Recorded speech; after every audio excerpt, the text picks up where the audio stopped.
Hey everyone.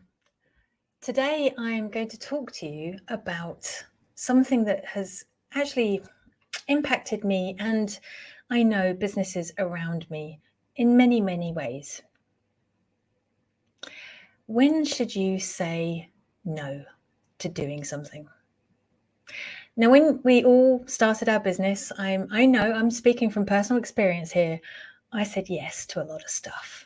Okay, I did. And I probably shouldn't have done.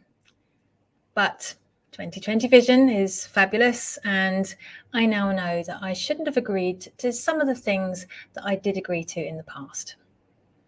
So, where's the lesson in this? Why should we say no? I mean, it's going to look bad, isn't it, if we say no to stuff, especially when we first start? I disagree. I think it looks worse when you do a half-hearted attempt at either learning something or doing it because you don't have your heart in it. So I'm sure even in the last couple of weeks, you've said, yes, no problem. And in the pit of your stomach, you've gone, oh, I really don't want to do this. It's not going to be benefiting me. It's going to take time.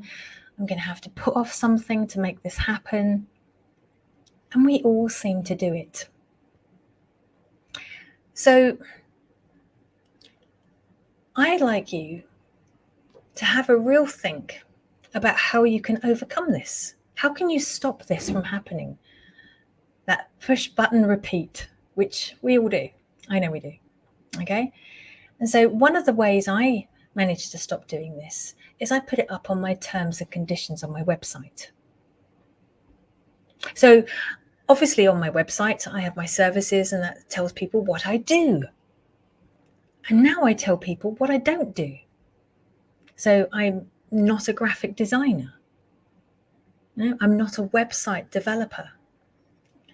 And I don't do, email, mail merge or anything along those lines. It's just not an area I'm comfortable in or I enjoy.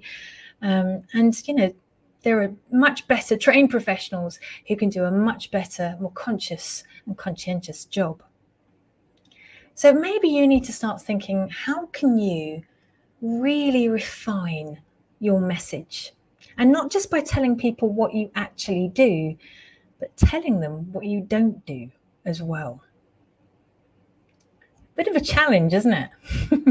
And, that information on my terms and conditions has also gone into my quotations.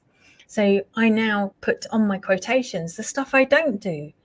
And I personally feel that manages my clients' expectations so much better.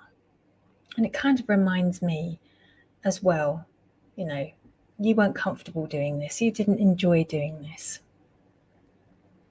So if you're watching now, I can see a few people watching live. If you're watching now, I'd love for you to tell me in the comments what you think you should be saying no to. Because there's bound to be some stuff. And it doesn't have to be stuff you've agreed to. It could be stuff you could be saying no to in the future. So I'll leave you with that little thought, this Thursday thought. But it is something that I think we all need to get into the practice of doing. Saying no isn't bad. You're actually supporting your customer by not giving them a half-hearted bit of work or something you just really don't enjoy. Because there are people out there who live and breathe that role. You don't have to. I'm going to sign off for now, but do let me know in the comments